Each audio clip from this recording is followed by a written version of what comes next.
اچھا جی، آج ہم اخوان جز 20 کر رہے ہیں، اور یہ جز جو ہے شروع ہو رہا ہے، بلکہ شروع نہیں ہو رہا لیکن سورہ قصص جو ہے بیسیکلی اس جز کے اندر ہے، اور سورہ قصص کے اندر شروع میں بہت تفصیل کے ساتھ موسیٰ علیہ السلام کا واقعہ جو ہے وہ ذکر ہے، خاص طور پہ ان کا ارلی لائف، جب وہ بالکل بچے تھے اور کس طرح ان کی والدہ کے ساتھ سارا معاملہ ہوا.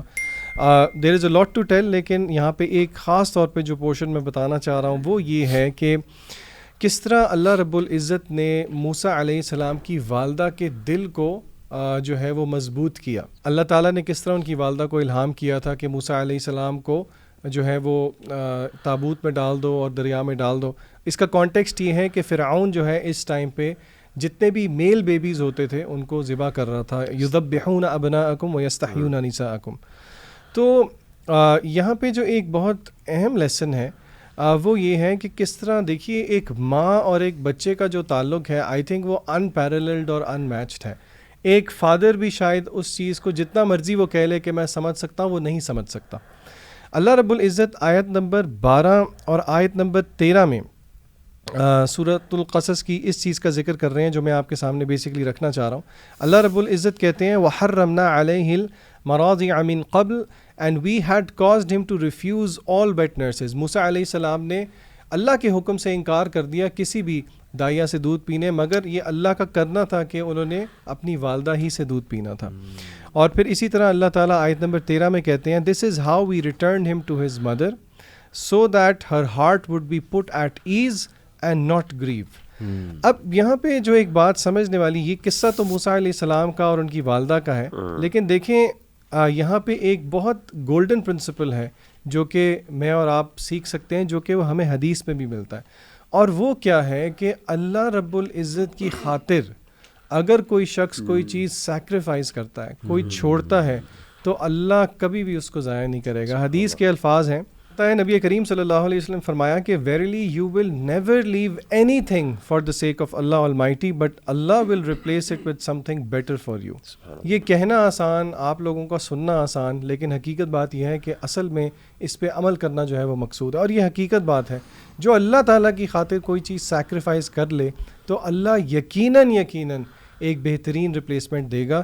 اور یہی بیسکلی اسپرٹ آف سیکریفائز ہے جو کہ ہمیں ان آیات میں ملتا ہے جو کہ موسیٰ علیہ السلام کی والدہ نے پیش کیا. ذیشان بھائی، آپ کی پوائنٹ کو تھوڑا سا اور ایمفسائز کروں گا کہ جو ہم یہ اسٹوریز آف دا پروفٹس یہ پڑھتے ہیں، اس کے اندر ہمیں نا ایک پیٹرن نظر آتا ہے جو ریپیٹ کرتا ہے، اور وہ یہی ہے جو ذیشان بھائی نے جیسے شیئر کیا نا کہ اللہ سبحانہ و تعالیٰ آزماتا ہے اور وہ آزمائش سخت ہوتی ہے، لیکن جب بندہ جو ہے اس آزمائش پہ صبر کرتا ہے اور پورا ہوتا ہے، تو پھر جب اللہ تعالیٰ کی رحمت کے اور خیر کے اور انعامات کے دروازے کھلتے ہیں تو وہ پھر انکاؤنٹیبل ہیں.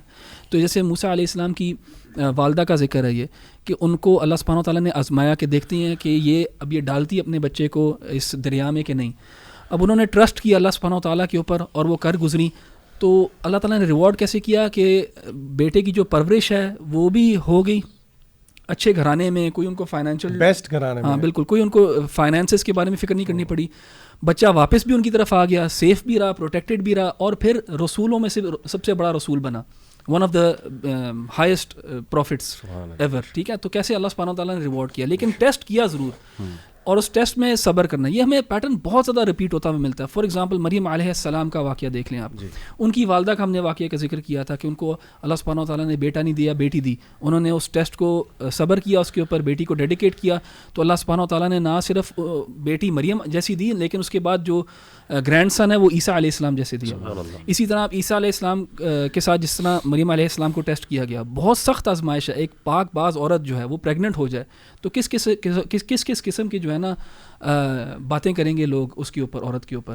اینڈ دیکھیں جو انسان اپنی کیا کہیں گے چیسٹٹی اور ڈگنیٹی اینڈ رسپیکٹ کا بہت زیادہ خیال رکھتا ہے نا، جب اس کو پھر وہ لوگ ایکیوز کرتے ہیں نا تو اس کو تکلیف بھی اتنی زیادہ ہوتی ہے.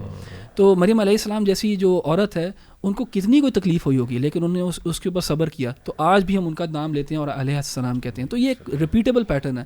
اسی لیے ہمارے بھی جو بھائی ہیں بہنیں ہیں جو دین کی طرف آتے ہیں، اللہ تعالیٰ ان کو آزماتا ہے. شروع میں ان کو مشکلات ہوتی ہیں, لوگوں کے تانے سننے پڑتے ہیں, چیزیں چھوڑنی پڑتی ہیں, یہ سب کے ساتھ ہوتا ہے. اگر وہ پیریڈ ٹائم گزار لیں, کاٹ لیں صبر کے ساتھ, تو پھر اللہ تعالیٰ اپنی رحمت کے دروازے بھی کھولتا ہے. یعنی اللہ تعالیٰ کا میکینزم ہے ٹیسٹ کرنے کے لیے کہ کون سنسیئر اپنے دعوے کے اندر, کون جو ہے لپ سروس نہیں دے رہا, کون واقعی میں ٹیسٹ کر کے دیکھوں کہ یار یہ واقعی میں یہ جو بات کر رہا ہے اس کے اوپر اترے گا بھی کہ نہیں. اینڈ جب انسان پروف کر کے دکھاتا ہے اللہ تعالیٰ کو, تو پھر اللہ تعالیٰ مایوس بالکل نہیں کرتا. ذیشان آپ نے جو کہی بات وہ میں ایڈ بس کرنا چاہوں گا ایک پوائنٹ کوئکلی, کہ دیکھیں اس میں ایک اور بڑی امپورٹنٹ چیز یہ ہے کہ اللہ سبحانہ و تعالیٰ گارنٹیز دے رہے ہیں ان کی مدر کو.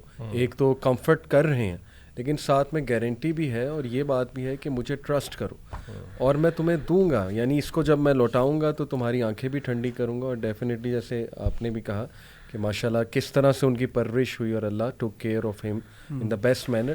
تو دیکھیں اللہ کی کئی گارنٹیز جو ہیں وہ قرآن مجید میں موجود ہیں. وَمَن يَتَّقِ اللَّهَ يَجْعَل لَهُ مَخْرَجًا. ہماری کمزوری صرف یہ ہے کہ ہمارا شاید ان گارنٹیز پہ اس طرح سے ایمان نہیں ہے جس طرح سے رسول اللہ اور صحابہ کا ہوتا تھا. تو یہ پوائنٹ. دوسرا بہت ہی زبردست یہ دعا ہے, مجھے بڑی پسند ہے, اور یہ موسیٰ علیہ السلام نے تب کی جب وہ بے گھر تھے اور شادی بھی کرنا چاہتے تھے, ظاہر ہے سیٹل بھی ہونا چاہتے تھے. غیر شادی شدہ والوں کو آپ نسخہ دینے لگے. غیر شادی شدہ والوں کو بھی نسخہ اور ان امپلائڈ لوگوں کو بھی. تو دعا ہے جی, فقال ربی انی لما انزلت الی من خیر فقیر. وہ بولا پروردگار جو خیر بھی تو مجھ پر نازل کر دے میں اس کا محتاج ہوں. اب اس دعا کے حوالے سے 2-3 انٹرسٹنگ پوائنٹس یہ ہیں کہ نمبر 1, یہ موسیٰ علیہ السلام نے تب کی when he did a good act. وہ جو ان کی بیٹیاں تھیں, شعیب علیہ السلام, ان کی بیٹیاں تھیں, ان کے جانوروں کو پانی پلایا, ان کی مدد کی اللہ کے لیے.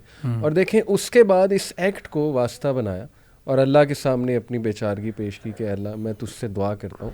اور دوسری بڑی زبردست بات اس میں یہ ہے کہ موسیٰ علیہ السلام نے خود دعا کی, ان کو نہیں کہا کہ تم میرے لیے دعا فرما دینا. دیکھیے اللہ کو پسند ہے, خود کیوں نہیں دعا کرتے. ہم سب کو کہتے ہیں جی میرے لیے ہدایت کی دعا کریں, میرے لیے دعا کریں. موسیٰ علیہ السلام کی وہ اسٹیٹ تھی, نہ ان کے پاس کوئی گھر تھا, نہ کوئی کام کاج تھا, بالکل غیر علاقے میں تھے. اور بالکل انہوں نے کوئی ریٹرن بھی نہیں لیا, ریٹرن بھی کچھ نہیں لیا. اور دیکھیں اس کے نتیجے میں شادی بھی ہوئی, ان کو وہاں رہائش بھی ملی الحمدللہ, اور امپلائمنٹ بھی ملی. تو یہ دعا ضرور اس رمضان میں آپ لوگ کیجئے رزق کے حوالے سے, اور ویسے بھی بہت زیادہ جو ہے یہ دعا کیجئے. So that's my reflection. میری ریکویسٹ ہے مغیرہ اس دعا کو تھوڑا سا ایکسپلین بھی کریں آڈینس کے لیے, اس کا مطلب کیا ہے. ہاں ٹھیک ہے, جزاک اللہ. کہ اللہ تعالیٰ جو بھی آپ نے میرے اوپر نازل کیا ہے میں اس کا خیر میں سے میں اس کا فقیر ہوں. ان ادر ورڈس جو بھی اللہ کی طرف سے بلیسنگ ہے وہ چاہے یعنی اللہ کی طرف سے بلیسنگس کے بارے میں کبھی بھی انسان کو انڈیفرنٹ نہیں ہونا چاہیے, یا انسان کو اللہ سے اپنے آپ کو انڈیپینڈنٹ نہیں کرنا چاہیے. یعنی ان ادر ورڈس ہم کہیں وہ کہہ رہے ہیں کہ I am in dire need of any خیر دیٹ اینی خیر. بہت جنرل اور کمپریہنسو نیڈ والی فیلنگ جو کہ توحید کی جان ہے بیسیکلی, کہ ہم سمجھیں کہ ہم مستغنی نہیں ہیں بلکہ ہم ہر وقت اللہ یعنی فقر کی حالت میں اللہ سبحانہ و تعالیٰ کے سامنے آنا. آپ نے جو آغاز میں بات کی تھی اس میں سیدنا موسیٰ علیہ السلام کی والدہ کے حوالے سے, تو ایک اور چیز بڑی میں انٹرسٹنگ دیکھتا ہوں کہ جہاں پہ اللہ تعالیٰ نے ذکر کیا, جیسے احمد بھائی نے بتایا نا کہ ایک پیٹرن ہے, اسی طریقے سے مجھے یہ بھی احساس ہوتا ہے اس بات کا کہ ہمارے ہاں آج کل ایک نیریٹو خاص طور پہ فیمنسٹ لے کے آتی ہیں کہ جو ہے نا یعنی ریلیجن جو ہے ہمارے ساتھ ایمپیتھائز نہیں کرتا, یعنی عورتوں کے جذبات کا خیال نہیں رکھا گیا قرآن مجید کے اندر. اور جو ہے نا فار ایگزامپل مارنے کا حکم آ گیا, اور اسی طریقے سے دیگر جگہوں پہ تو وہاں پہ ایمپیتھائز نہیں کیا گیا. تو یہاں پہ جو 3 آپ نے باتیں ذکر کی, 2 ذکر کی, میں تیسری کو بھی ایڈ کر دیتا ہوں. وہاں پہ اگر آپ دیکھیں کہ اللہ تعالیٰ نے باقاعدہ ان کی یعنی اپنی بندیوں کی فیلنگ اور جذبات کو باقاعدہ ظاہر کیا. جیسے یہاں پہ کہا نا وَأَوْحَيْنَا إِلَىٰ أُمِّ مُوسَىٰ أَنْ أَرْضِعِيهِ فَإِذَا خِفْتِ عَلَيْهِ فَأَلْقِيهِ فِي الْيَمِّ وَلَا تَخَافِي وَلَا تَحْزَنِي إِنَّا رَادُّهُ إِلَيْكِ وَجَاعِلُهُ مِنَ الْمُرْسَلِينَ. اور یہ پوری آگے اللہ تعالیٰ نے باقاعدہ ان کے جذبات کا خیال رکھا. یعنی she was not a prophet, یعنی وہ کوئی پروفٹ نہیں تھی کہ جس میں اللہ تعالیٰ کو صرف ان سے کنسرن تھا. نہیں, اللہ وہ شی واز ایک لیڈی, اے پائس لیڈی. اللہ نے کہا کہ تم ڈرنا نہ, میں اس کو واپس لوٹا دوں گا تمہارے پاس, اور تم غم نہ کرنا, یعنی اس کے غم. اور پھر آگے ان کے ذکر کیا کہ she was about to actually reveal, کہ جب اللہ تعالیٰ نے ان کے دل کو جو ہے نا وہ مضبوط کیا, اور بعد میں ان کے کئی تقرعین ہوا ولا تحسن, تاکہ وہ اپنی آنکھیں ٹھنڈی کر سکیں. جذبات, یعنی یہ پوری آیات میں اللہ نے ان کی جذبات ذکر کیے. اسی طریقے سے سورہ مریم کے اندر ایگزیکٹلی جب آپ نے بات کی تو وہاں پہ بھی اللہ تعالیٰ سیدہ مریم کے جو ہے جذبات کا ذکر ذکر کر رہے ہیں فناداها من تحتها الا تحزنی قد جعل ربك تحتك سریا, اور وہاں پہ پھر ان کی تکلیف کا قالت یا لیتنی مت قبل هذا وكنت نسيا منسیا, کہ ان کو جو وہ پریگننسی ڈیلیوری کی جو تکلیف تھی اللہ نے کہا کہ باقاعدہ کوٹ کیا کہ کاش میں مر جاؤں, یعنی حالانکہ وہ چیز یعنی اللہ نے اس کو کوٹ کیا. اچھا پھر اسی طریقے سے ہم سورہ مجادلہ میں دیکھتے ہیں تو وہاں پہ بھی اللہ تعالیٰ ذکر کرتے ہیں وہ جو خولہ بنت ثعلبہ کا واقعہ ہے کہ جو بالکل اللہ کے رسول کے پاس آئی اور جھگڑنے کے لیے, تو اللہ نے آیات قدر دیکھیں قد سمع اللہ قول التی تجادلک فی زوجها وتشتکی الی اللہ, کہ اللہ نے سن لی اس عورت کی بات جو اپنی بیوی, اس عورت کی بات جو اپنے شوہر کے بارے میں آپ سے جھگڑتی ہے, آپ سے بحث کر رہی ہے نبی صلی اللہ علیہ وسلم. تو یعنی یہ ساری آیات کو اور ان آیات کے اگر کوئی بندہ پروفاؤنڈلی میننگ کو سمجھے تو اندازہ ہوتا ہے کہ اللہ کس طریقے سے اپنی بندیوں کے جذبات کو باقاعدہ نہ صرف ان کا خیال رکھ رہے ہیں, یعنی اللہ کو پتہ ہے کہ میری بندیوں کے دل میں کیا چل رہا ہے, ان پہ کیا تکلیفیں اور مشکلات آتی ہیں, اور کس طریقے سے اگر فار ایگزامپل کسی جگہ پہ مین ایکسپلائٹ کرتے ہیں تو اس کا کیا وہ طریقہ. اسی طریقے سے جیسے آپ نے بات کی تھی جو سیدنا موسیٰ علیہ السلام کا اور جو واقعہ جو ان کی اور جو پھر دعا بھی تھی ان کی ذکر جو انہوں نے نیکی کی ان کے ساتھ, تو وہاں پہ بھی اللہ تعالیٰ نے ایک بڑی انٹرسٹنگ بات یعنی جو ہے کہ وہ سیدنا موسیٰ علیہ السلام جب سیدنا شعیب کے پاس آئے اور آ کے وہاں پہ ان سے ایک کانٹریکٹ ہوا 8 سالوں کا, تو آپ دیکھیں کہ سیدنا موسیٰ علیہ السلام نے حامی بھری شادی کے عوض کہ میں آپ کی 8 سال خدمت کروں گا. اور قالت انی اريد, یہ آیت نمبر ہے 27, قال انی اريد ان انكحك احدى ابنتي هاتين على ان تأجرني 8 حجج فان اتممت 10 فمن عندك وما اريد ان اشق عليك, کہ میں چاہتا ہوں کہ میں آپ سے جو ہے وہ آپ کی یعنی میں آپ کی بیوی سے آپ کی بیٹیوں میں سے ایک بیٹی کے ساتھ شادی کروں اور اس کے عوض کہ میں 8 سال آپ کی جو ہے نا خدمت کروں, یعنی میں پیرافریز اور میننگ بتا رہا ہوں اس کا.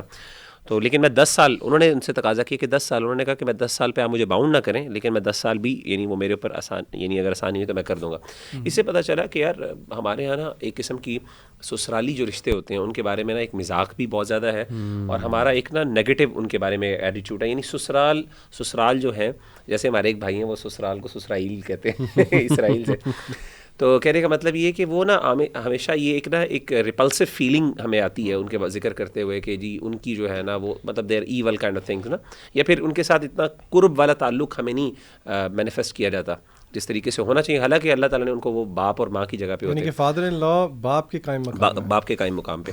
تو یہاں پہ انہوں نے کہا کہ میں آپ کی 8 سال خدمت کروں گا, یعنی اپنے سسر کی خدمت ہے. سبحان اللہ, کوئی بندہ کہ جی آپ سسر کی خدمت کرنے کے لیے 8 سال کمٹ کر رہے ہیں, کانٹریکٹ کر رہے ہیں, سبحان اللہ. تو اس میں کوئی یعنی یہ ہماری رجولیت کے خلاف نہیں ہے, ہماری مردانگی کے خلاف نہیں. اس کا مطلب یہ بھی نہیں کہ بندہ جو ہے نا وہ گردمات بن جائے, یہ بھی مطلب نہیں ہے, لیکن مراد یہ ہے کہ یعنی اگر خدمت کرنے کی وہ باپ کی جگہ پہ انسان جو ہے وہ خدمت کے جذبہ یہاں پہ ہم دیکھ رہے ہیں, خدمت کا جو جذبہ جو ہمارے کلچر میں انفارچونیٹلی نہیں ہے. انفارچونیٹلی تو ضرورت ہے جہاں پہ آپ کو دیکھیں بینیفٹ مل رہا ہے اور اس کے نتیجے میں سیدنا موسیٰ علیہ السلام نے کتنا فائدہ اٹھایا وہ بھی دیکھیں. تو یعنی ان چیزوں کو ہمیں اپنے کلچرل جو ہے نا کلچرل سینسٹیوٹیز کا یہاں پہ مسئلہ نہیں بنانا چاہیے ان چیزوں کو. اچھا, اسی قصے کو ہم ڈسکس کر رہے ہیں جو کہ قصے کا کانٹیکسٹ یہ ہے کہ موسیٰ علیہ السلام سے ایک غلطی سے قتل ہوا اور پھر فرعون نے اپنے لوگوں کو موسیٰ علیہ السلام کے پیچھے لگایا, اور کس طرح موسیٰ علیہ السلام جو ہیں وہ مدین کی طرف گئے, اور راستے میں بیسکلی یہ ایونٹ ہو رہا ہے جس کا ہم تذکرہ کر رہے ہیں کہ شعیب علیہ السلام کی 2 بیٹیاں جو ہیں ان کے اینیملز کو جو ہے وہ پانی پلایا. اس میں اللہ تعالیٰ نے ایک موضوع ذکر کیا ہے اور بہت ہی ایک مختلف انداز سے اس موضوع کو ذکر کیا, اور وہ حیا کا موضوع ہے. اللہ تعالیٰ نے دیکھیں حیا کو سمجھاتے ہوئے سورہ نور میں, سورہ احزاب میں پردے کے آیات ہیں, سارا کچھ ہے. خاص طور پہ سورہ نور میں ہم دیکھیں گے انشاءاللہ, بلکہ ہم دیکھ آئے ہیں کہ کس طرح اللہ نے پردے کے احکامات ذکر کیے ہیں, کس طرح خواتین کو کہا ہے کہ ولا یضربن اپنے ارجلہن, پیروں کو زور سے زمین پہ نہیں مارنا, گھر میں استئذان کر کے سلام کر کے داخل ہوں. یہاں پہ اللہ فرماتے ہیں ان دونوں کے بارے میں, ان 2 خواتین کے بارے میں, شعیب علیہ السلام کی بیٹیوں کے بارے میں, فجاءته احداهما تمشی علی استحیاء, ان میں سے ایک حیا کے ساتھ چلتی ہوئی آئی. یعنی کہ اس کے چلنے کے ایکٹ کو ہی حیا کا پیکر بن کے, یعنی کہ the act of walking itself, اللہ نے اس کو حیا کے ساتھ چلنے والا کہا. میں یہاں پہ سوچ رہا تھا کہ بچے خاص طور پہ اسکول کالج کے جن کو ہم پڑھاتے ہیں, they are receptive to all ideas, یعنی کہ وہ ان میں نا یہ ایک کیفیت نہیں ہوتی, یہ ایک ایبلٹی نہیں ہوتی کہ وہ جتنے بھی فورن آئیڈیاز پڑھ رہے ہیں, کہیں سے سن رہے ہیں, کنزیوم کر رہے ہیں, ان کو تھوڑا دین کے تھرو فلٹر کریں. مثلاً میں یہ الفا وومن کا جو کانسیپٹ ہے اس کو پڑھ رہا تھا اور مجھے جو ہے نا وہ آپ یقین کریں not in a bad sense لیکن تھوڑی ہنسی بھی آ رہی تھی کہ اس کی اگر آپ تھوڑی ہسٹری دیکھیں خاص طور پہ کہ یہ الفا وومن کا کانسیپٹ آخر آیا کہاں سے. یہ national library of medicine national centre of bio take information ہے, US کی ویب سائٹ ہے, انہوں نے اس کے اوریجنز بتائے ہیں. وہ کہتے ہیں کہ جی the term alpha female is applied to women originated from the field of animal behaviour specifically non human primate literature. اب الفا فیمیل جنرلی یہ کانسیپٹ اس طرح کا ہے جو کہ فیمنسٹک نریٹو میں آپ کو تھوڑا سا اس کا فلیور ملتا ہے ان اے سینس. اب یہاں پہ نا ہم تھوڑا سا عدل کی بات کریں گے. کچھ نریٹو اس میں اس طرح کا ہے, مثلاً فار ایگزامپل ایک الفا فیمیل کیا ہے, دے آفر فیئرلیس لیڈرشپ, پھر اسی طرح ان کے پاس ہائی ایموشنل انٹیلیجنس ہے, پھر اسی طرح دے آر آبسیسو لرنرز. اب ان میں سے کچھ چیزیں اس طرح کی ہیں جو کہ in and of it self اتنا مسئلہ نہیں ہے, لیکن مسئلہ تب ہو جاتا ہے جب اس پورے نریٹو کو ہم ایز سچ اس طرح ہضم کرنے کی کوشش کر رہے ہیں جس طرح کے فیمنسٹک نریٹو ہے. فار ایگزامپل عورت کو کیا لیڈرشپ کی پوزیشن میں ہونا چاہیے؟ اگر میں آپ سے ایک کویشچن پوچھوں, ہاں اللہ نے جو اس کو ذمہ داری دی ہے گھر کے اندر, عورت گھر کے اندر اپنی لیڈرشپ سکل جو ہے وہ کرے, کیا عورت کو ایموشنلی انٹیلیجنٹ ہونا چاہیے؟ بالکل ہونا چاہیے. عورت کو ایموشنلی انٹیلیجنٹ ہونا چاہیے جو اللہ نے اس کا دائرہ کار مقرر کیا ہے. میں آپ کے سامنے جلدی سے 2 یا 3 احادیث رکھوں گا جو کہ حیا کے کانسیپٹ کو بیسکلی ڈیٹیل میں ایکسپلین کرتی ہیں. یہ روایت صحیح روایت ہے. نبی کریم صلی اللہ علیہ وسلم نے فرمایا کہ آپ صلی اللہ علیہ وسلم سے پوچھا گیا کیا حیا دین کا حصہ ہے, is modesty part of the religion? تو آپ صلی اللہ علیہ وسلم نے فرمایا بل ہوا الدین کلہ, یہ پورے کے پورا دین ہے. پھر اسی طرح ایک اور حدیث میں آتا ہے, یہ بھی صحیح روایت ہے, جامع ترمذی کی روایت ہے کہ نبی کریم صلی اللہ علیہ وسلم نے فرمایا کہ modesty is part of faith and faith is in paradise, shamelessness is part of insolence and insolence is in hell fire.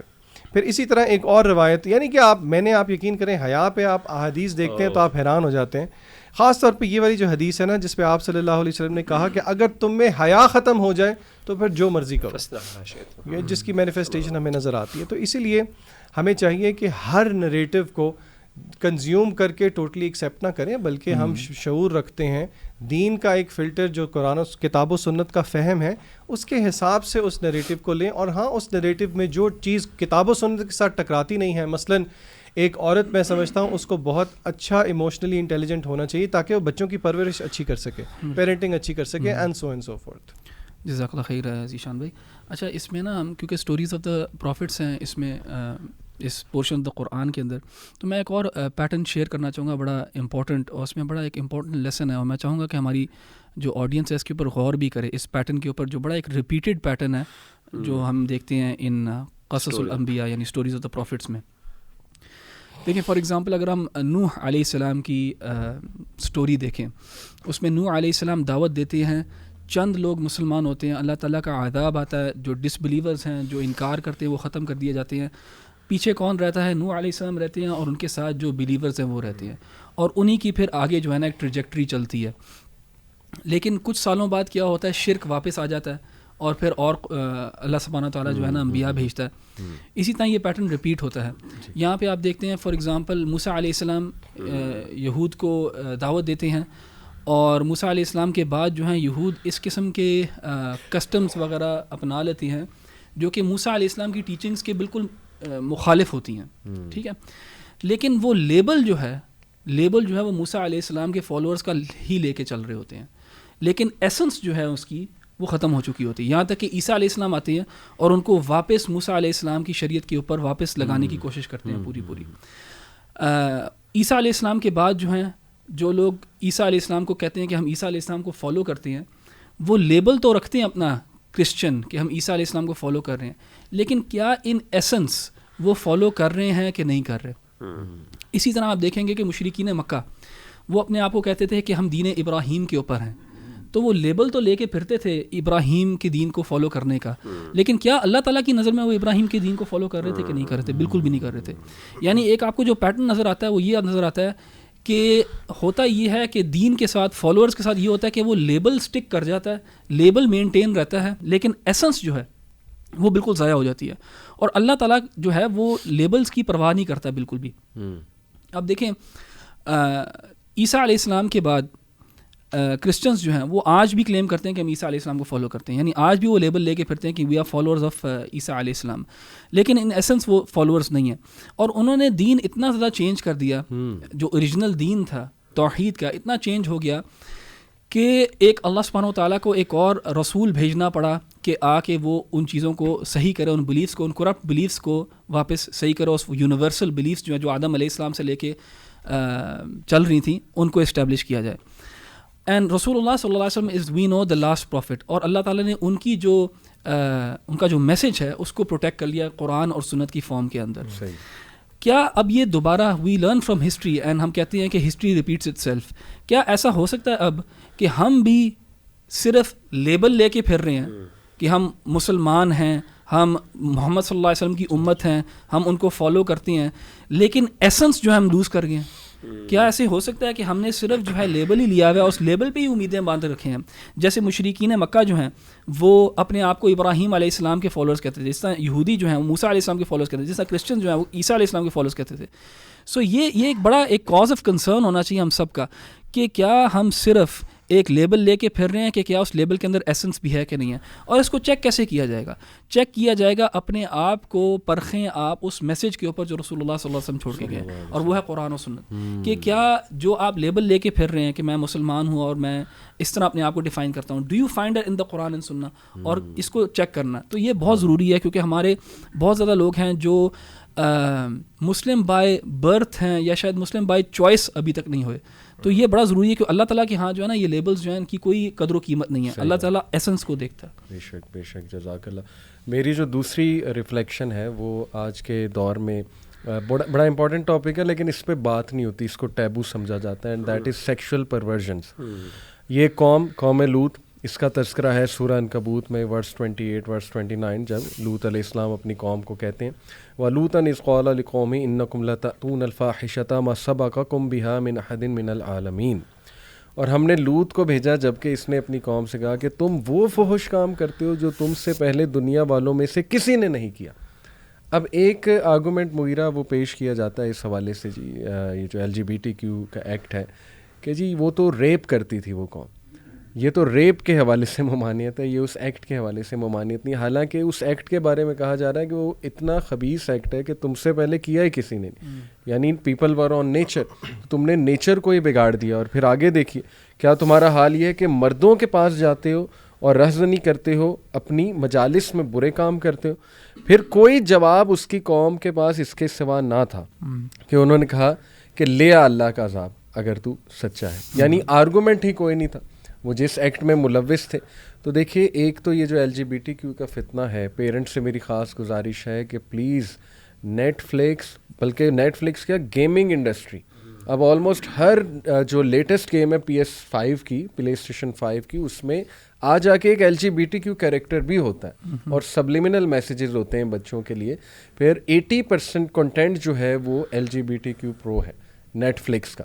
اور پھر جس طرح سے اس کنٹری میں بھی, اسلامک ریپبلک آف پاکستان میں بھی اوپنلی اب لوگ کنفیس کرنے لگے ہیں اس عمل کو, اور اپنے یہ جو ٹرانسجینڈر کا پورا ایک وہ ڈیبیٹ چل رہی ہے اور پھر وہ ٹرانس لوگ آگے آ رہے ہیں. تو دیکھیے کہ اس قوم پہ اللہ کا عذاب ہے اور ہمیں اس سے ڈرنا چاہیے کہ یہ ایسا ایکٹ ہے جو اللہ کے غضب کو دعوت دینے والا جو ہے وہ ایکٹ ہے. اس حوالے سے میں نے جو کہا نا, یہ ٹاپک چونکہ ڈسکس نہیں ہوتا ہے, دیکھیں میں آپ کے سامنے DSM-5 میں سائیکو سیکشول ڈس آرڈرز ایک پورا جو ہے نا وہ کیٹیگری ہے سائیکالوجی میں, ایب نارمل سائیکالوجی میں, اس میں سائیکو سیکشول ڈس آرڈرز میں یہ چند ایک ڈس آرڈرز میں آپ کے سامنے رکھتا ہوں.